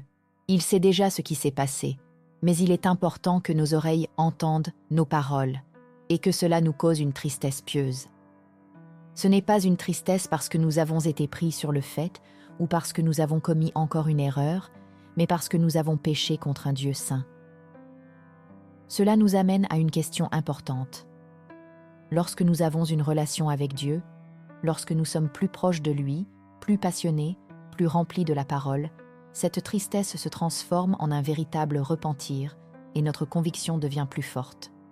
Nous ne voulons plus vivre dans un péché volontaire, ou du moins, pas aussi fréquemment. Après avoir confessé et demandé pardon, vous devez demander au Saint-Esprit la force de ne pas tomber à nouveau.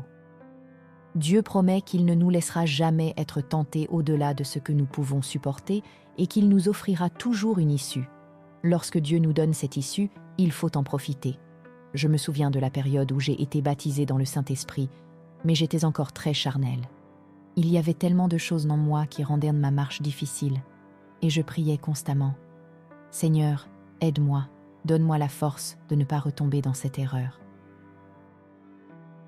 Le problème est que, si vous continuez à permettre à quelque chose d'évoluer et que vous ne vous occupez pas de cela, bientôt il n'y aura plus de conviction. Vous ne ressentirez bientôt plus le besoin de vous repentir, et ce qui était un péché deviendra une partie de votre vie, et cela deviendra votre normal. La Bible parle de la manière dont, si nous ne résistons pas au péché, notre conscience peut devenir cautérisée, devenant insensible au péché. Si nous ne faisons pas attention, nous finissons par nous éloigner de plus en plus de la volonté de Dieu. Je veux aussi parler de l'esprit de Mammon, qui est très pertinent aujourd'hui.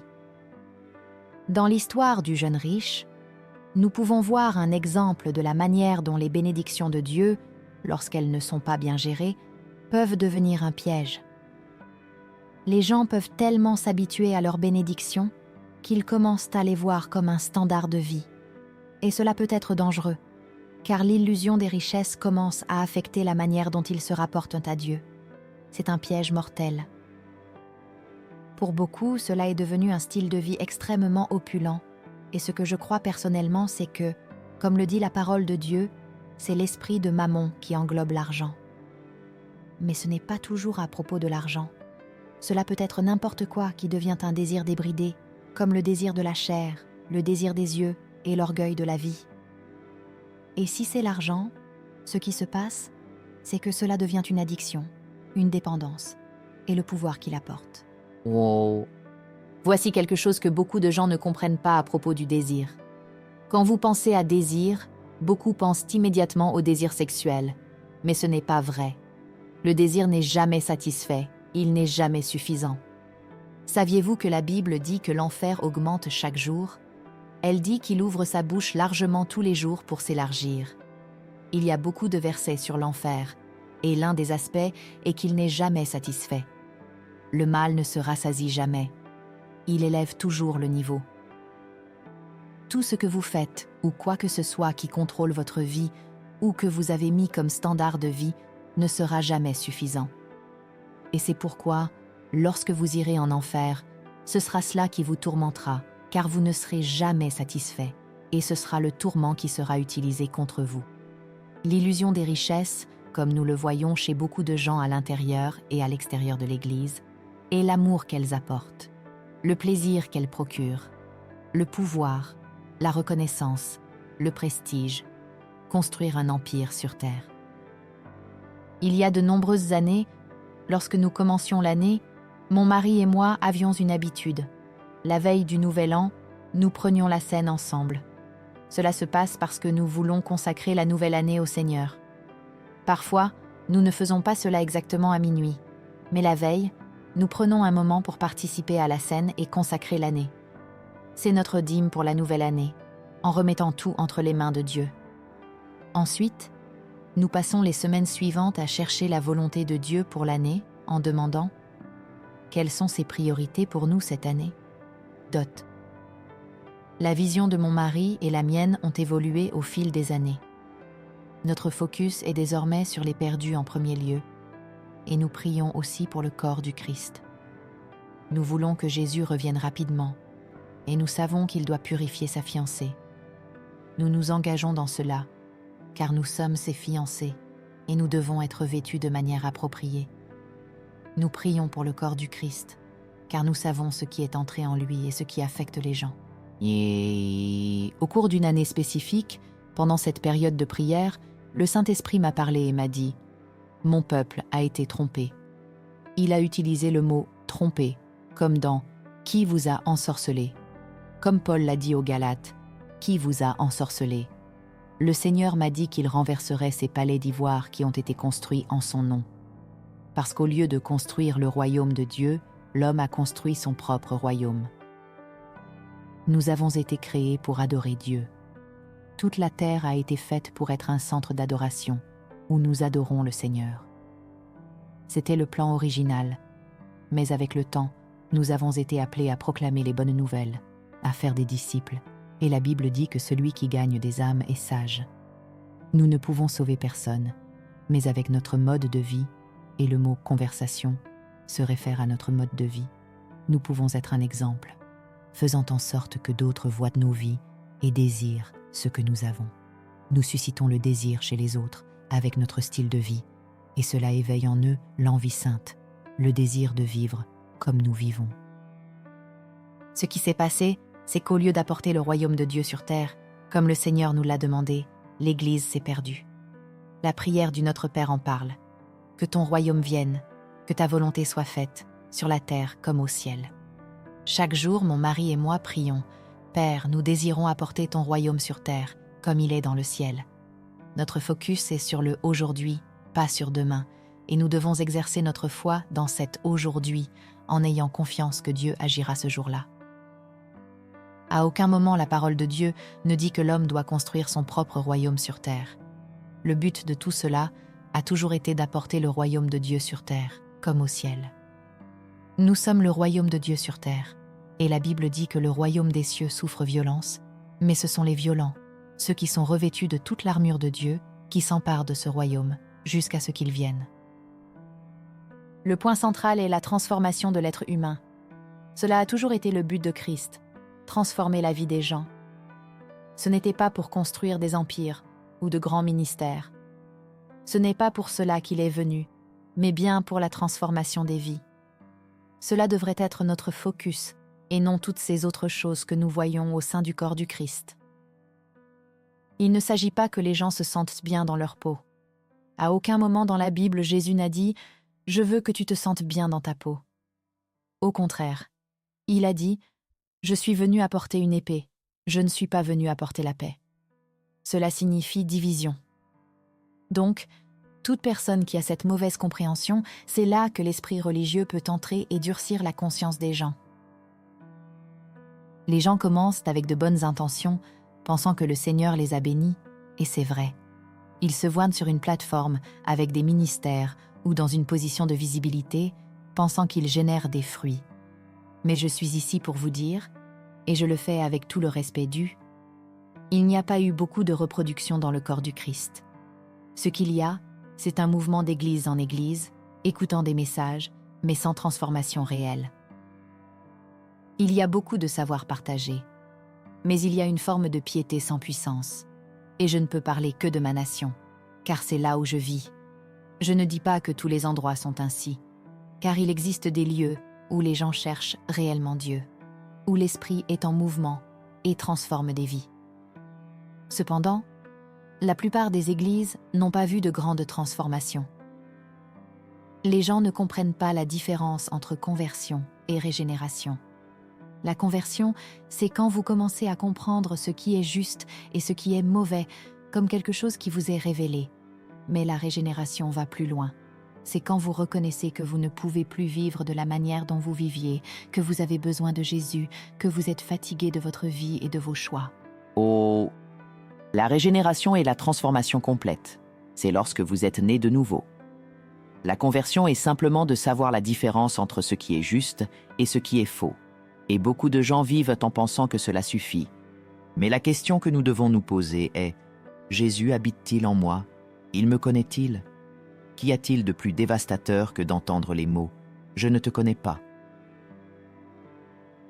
Si j'arrivais à la porte du banquet de mariage et qu'ils me disent « Qui êtes-vous » et que je réponde « Je suis Pat » et qu'ils me disent « Vous n'êtes pas habillé de manière appropriée pour entrer ici », je dirais « Mais attendez, Seigneur, j'ai servi à l'église, j'ai dirigé des groupes, j'ai voyagé à travers le monde, écrit des livres en ton nom, fait tant de choses en ton nom. » Et il me dirait « Éloignez-vous de moi, je ne vous ai jamais connu. » Pourquoi ? Parce que bien souvent, nous vivons de manière contraire à ce que nous professons, et c'est un péché présomptueux. Et savez-vous ce que cela signifie, prendre le nom du Seigneur en vain ? La première chose qui vient à l'esprit de beaucoup, c'est quand quelqu'un dit « Oh mon Dieu » ou utilise le nom de Dieu comme un juron. Mais qu'est-ce que cela signifie réellement prendre le nom de Dieu en vain ? Cela figure dans les 10 commandements et cela va au-delà de l'usage profane du mot. Chaque fois que vous vous professiez chrétien et ne vivez pas selon les enseignements du Christ, vous prenez le nom de Dieu en vain. Lorsque vous invoquez le nom de Dieu et ne vivez pas en accord avec lui, vous êtes un hypocrite. Chaque fois que nous disons « Dieu m'a dit cela » ou « Dieu m'a dit ceci » et que nous ne vivons pas selon, nous prenons son nom en vain. Lorsque vous vous dites chrétien et vivez d'une manière contraire à ce que la parole de Dieu enseigne, vous créez une ombre de fausseté sur son nom. Prendre le nom du Seigneur en vain, c'est affirmer être ce que vous n'êtes pas. C'est affirmer quelque chose que Dieu ne fait pas en vous. C'est très simple, très direct. Et c'est pourquoi il nous instruit de ne pas prendre son nom en vain, parce que nos esprits sont souvent petits et notre façon de penser limitée. Et là, on se dit « Ah, cela signifie que je dois juste arrêter de jurer. » Eh bien, vous devriez arrêter de toute façon si vous êtes chrétien, mais la question est que ce comportement est une influence démoniaque dans l'âme, un esprit impur. Il est donc nécessaire de s'en débarrasser. Et comment faire cela ? D'abord, il faut confesser. Ensuite, demander au Seigneur d'aider et enfin résister. Résistez au diable et il fuira loin de vous. Vous devez utiliser votre volonté pour résister à ces péchés présomptueux. Ce qui me préoccupe, plus que tout, ce sont les personnes qui arrivent à un point où elles ne ressentent plus de conviction. Et c'est ce qui m'est arrivé. Ce n'était pas là où j'étais à ce moment-là, mais vers où j'allais être emmenée si je continuais comme je l'étais. Oui, ce serait le résultat final. Et savez-vous quel est le sort des personnes qui persistent dans les péchés présomptueux si elles ne les corrigent pas ? Il y a l'apostasie. Et lorsqu'on atteint l'apostasie, il n'y a plus de retour en arrière. Lorsque vous arrivez à ce point, il n'y a plus de moyen de revenir.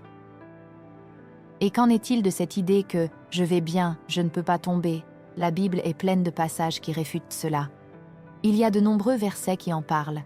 Par exemple, dans 1 Timothée 4, versets 1 et 2, il est dit « Le Saint-Esprit dit clairement que, dans les derniers temps, certains abandonneront la foi, en écoutant des esprits séducteurs et des doctrines de démons, parlant des mensonges et des hypocrisies, ayant la propre conscience cautérisée. » Comment cela pourrait-il être plus clair ? La Bible est simple à comprendre, ce n'est pas difficile. Même un enfant peut le comprendre. Tout ce que vous devez faire, c'est demander au Saint-Esprit. Lorsque vous ouvrez la Bible, demandez « Saint-Esprit, j'ouvre la parole de Dieu et je veux que tu me montres ce qu'elle veut dire pour moi. Fais que cette parole devienne réelle pour moi. Parle-moi et grave-la dans mon cœur. » Tout ce que vous avez à faire, c'est demander. Le Saint-Esprit lui-même vous guidera.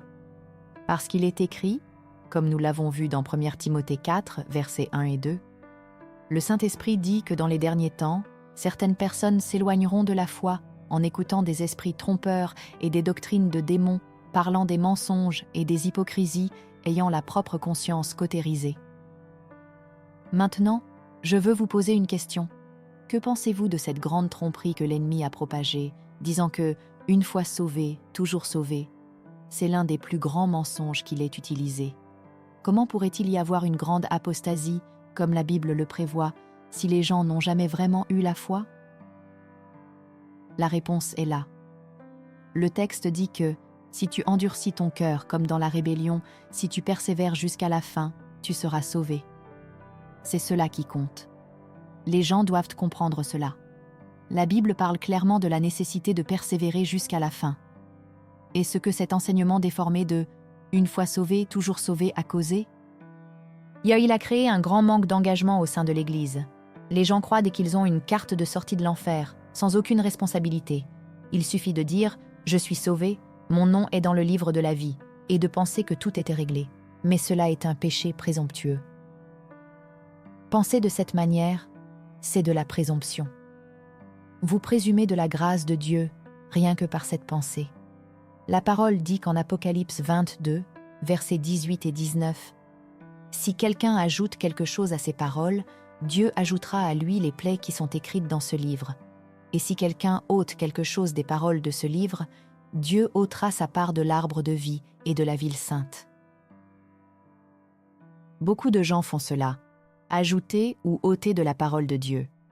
Ils disent des choses qui ne sont pas dans la Bible, ou affirment que certains miracles, comme la guérison, ne sont pas pour aujourd'hui. Les dénominations divisent tous les gens ainsi, chacune disant « Nous croyons cela, mais nous ne croyons pas cela ». Cela ne fait que séparer les gens. Le vide représente aussi les personnes qui continuent à commettre des péchés présomptueux, allant de plus en plus loin, jusqu'à ce que ce vide en eux ne cesse de croître, jusqu'à ce qu'il ne reste plus rien à l'intérieur. Mais savez-vous ce qui se passe ? Il peut remplir ce vide. Il crée le besoin afin de pouvoir le remplir. Lorsque vous permettez que quoi que ce soit dans votre vie cause ce vide, la décision d'aller en enfer ou au ciel est entre vos mains. Le choix vous appartient. Le choix d'aller en enfer ou au ciel est le vôtre. Mais la seule façon d'aller au ciel est par l'œuvre du Saint-Esprit dans votre vie, vous convainquant de recevoir le don du salut. Vous ne pouvez venir à Jésus que par le Saint-Esprit, et vous ne pouvez venir au Père que par Jésus. C'est la seule manière. Si vous désirez que ce vide soit rempli dans votre vie, voici la solution. Alors, je suis ici pour vous dire que c'est ainsi que vous faites. Merci, Père. Je veux te remercier pour qui tu es. Dieu, je suis tellement reconnaissante pour qui tu es. Je suis tellement reconnaissante pour ta souveraineté, pour ta sainteté. Je suis immensément reconnaissante parce que tu es le même hier, aujourd'hui et à jamais. Et je suis encore plus reconnaissante, Père, de savoir que tu ne fais pas de distinction de personne. Tu ne regardes pas qui nous sommes, ce que nous avons fait, peu importe ce que nous avons fait, rien de tout cela n'a d'importance. Quiconque invoque ton nom, quiconque crie vers toi, qu'il soit dans le désespoir, qu'il soit dans le manque d'espoir, quelle que soit la situation dans laquelle ils se trouvent. Quand ils crient à toi dans le repentir, tu as dit que tu les entendrais. Et je suis très reconnaissante pour cela. Je suis très reconnaissante personnellement que tu m'aies épargnée de l'enfer pour ta miséricorde dans ma vie. Je suis tellement reconnaissante, Père, que tu aies mis en moi l'esprit de la crainte de l'Éternel, l'un des 7 esprits de Dieu qui entourent ton trône. Et tu as mis cela en moi. Et chaque jour, Père, je continue à demander cela, car je sais que c'est la seule chose dans ce monde maudit et corrompu qui me gardera comme la prunelle de tes yeux. Cela me gardera au centre de ta volonté. C'est la seule chose qui me gardera protégée et hors de portée de mon ennemi, l'esprit de la crainte de l'Éternel. Et maintenant, Père, je te demande que le Saint-Esprit aille vers chaque personne qui écoute, qui a entendu ce message. Je prie, avec la foi que tu m'as donnée, demandant une foi extraordinaire. Je demande que chaque personne qui entend ce message ait son nom inscrit dans le livre de la vie de l'agneau et qu'il ne quitte pas cette terre avant que cela ne se produise. J'utilise la foi que tu m'as donnée pour ton royaume, afin qu'il vienne sur la terre et transforme la vie de ces personnes. Il y a tant de perdus, Père, et aussi beaucoup dans l'Église qui sont trompés. Je te demande pour chacun d'eux. Je fais cela pour ton Fils, pour toi, Yeshua, afin que cette satisfaction atteigne son âme, car tu es mort pour chacun d'eux, et tu mérites tous. Je demande que le ciel soit élargi aujourd'hui, que tu augmentes ton royaume. Je demande ta miséricorde, Père, sur ceux que le Saint-Esprit dérange. Peu importe ce qu'il faut pour les amener à la fin d'eux-mêmes, car l'éternité est pour toujours. Peu importe ce qui se passe ici sur terre, mais ce qui se passe dans l'éternité, là où ils iront. Et, si nécessaire, pour les déranger, quoi que ce soit de radical, que cela soit fait, afin qu'ils arrivent à la fin d'eux-mêmes, au point de crier vers toi, tu entendras. Merci, Saint-Esprit. Je demande que leur volonté soit conformée à ta volonté, qu'ils voient la nécessité d'un sauveur. S'ils sont dans un péché présomptueux, qu'ils voient la nécessité du pardon et qu'ils ne veuillent en plus vivre ainsi. Père, je te remercie. Je demande aussi que l'esprit de la crainte de l'Éternel vienne sur tous ceux qui écoutent ce message. Père, peu importe combien leur conscience est cautérisée, l'épée de l'esprit est puissante et elle sépare l'âme et l'esprit. Tu es capable, notre foi, notre espoir. Tout repose sur toi et l'œuvre accomplie sur la croix et le pouvoir de ta résurrection, Yeshua. Nous mettons tout en cela. Maintenant, je demande que l'épée de l'esprit soit enfoncée dans ces vies, séparant l'âme de l'esprit, afin qu'ils ne soient plus prisonniers de leur âme, mais qu'ils soient libérés et transférés du royaume des ténèbres au royaume de la lumière et de la vie. Je te remercie pour cela maintenant, Père. Je te remercie de me permettre de dire cela. Je te remercie pour les prières ointes, ferventes et efficaces. C'est cela qui compte, Père. C'est pour l'un, mais je demande pour des milliers d'entre eux. C'est ce que nous pouvons faire avec notre foi extraordinaire pour ton royaume qui descend aujourd'hui, pour que ta volonté transforme la vie de l'un par les milliers. Père, c'est ce que je demande. J'utilise la foi que tu m'as donnée, et tout vient de toi. Je l'exerce selon ta parole, pour ton royaume, et ton royaume seul. Alors, je te remercie aujourd'hui. Je te remercie, Seigneur, pour chaque personne. Je libère, Père, la paix qui surpasse toute intelligence. Je te demande que le prince de la paix vienne sur eux, Père, et je te demande de les guider, de les conduire sur le chemin éternel, de les convaincre de ce qui est juste. Nous ne voulons perdre personne. Ta volonté parfaite est que personne ne périsse. Nous savons que, dans ta volonté permissive, de nombreuses foules se perdent, mais utilisons notre foi ensemble, et je te remercie, Père. Je te remercie parce que tu passes par l'Église. Je te remercie parce que l'esprit de la crainte de l'Éternel passe par l'Église, Père, et qu'elle soit remplie de tristesse divine qui conduit au repentir et à la confession. Père, je te remercie, et, plus important encore, je te remercie parce que, comme l'Ancien des jours, le Roi des Anciens, tu descends des cieux et accomplis le salut sur terre. Je te remercie pour le pouvoir du Saint-Esprit, ton avocat sur terre, qui fait cela. Et je te remercie pour l'œuvre que tu réalises dans chaque personne qui écoute ce message, et aussi dans tous les messages qui touchent sur la vie après la mort. Je te remercie pour cela, Père. Je te bénis, Dieu Père, je te bénis, Dieu Fils, et je te bénis, Saint-Esprit. Je suis tellement reconnaissante que tu sois dans ma vie. Je suis tellement reconnaissante de me maintenir dans la paume de ta main. Je suis tellement reconnaissante. Au nom de Jésus, je prie. Amen. Au nom de Yeshua. Amen.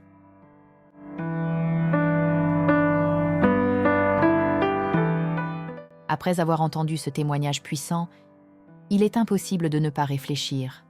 Comment va ta vie aujourd'hui? Vis-tu réellement comme quelqu'un transformé par la grâce de Dieu?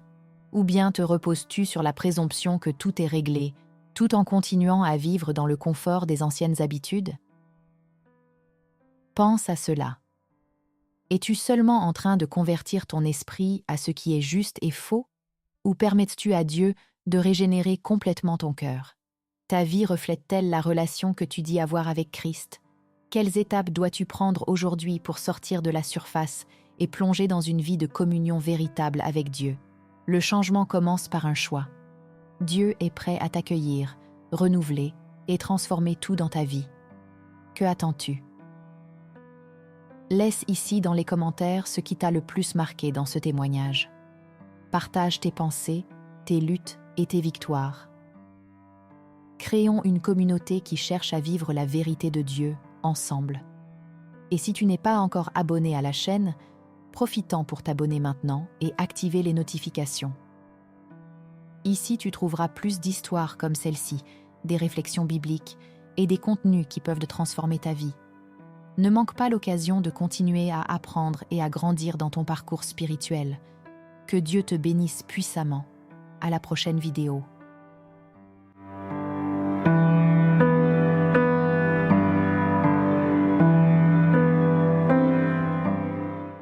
Elle a trouvé un laboratoire, est entrée, et lorsqu'elle est entrée, elle leur a dit « Je veux avoir un enfant et je vous ai trouvé dans l'annuaire. Comment fonctionne ce processus et comment pouvons-nous commencer ?» Ils lui ont présenté une liste d'environ 9 à 10 hommes avec des caractéristiques de base, comme la couleur des yeux, la couleur des cheveux et le poids. Lorsque ma mère a vu cette liste, elle en a choisi un et, 9 mois plus tard, je suis né. En regardant en arrière maintenant, ce qui a commencé à se passer, c'est que l'esprit de l'orphelinat a commencé à envahir mon âme et ma vie. Bien que tout allait bien extérieurement, mon âme était brisée. Je pense que la meilleure façon de l'exprimer est que j'avais expérimenté et vu ce que le monde avait à offrir, mais quand je posais ma tête sur l'oreiller la nuit, je me sentais vide.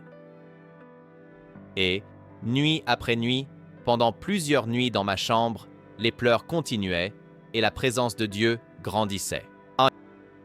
Je me souviens de la prochaine fois où je suis allé à l'église, j'ai demandé à mon ami qui m'avait invité « Hey, je veux aller au culte des jeunes, je veux rencontrer des gens de mon âge. » Si vous avez été touché par ce témoignage et souhaitez voir cette histoire et d'autres histoires comme celle-ci, n'oubliez pas de vous abonner à notre chaîne. Ici, nous partageons des expériences puissantes qui peuvent transformer des vies et renforcer la foi.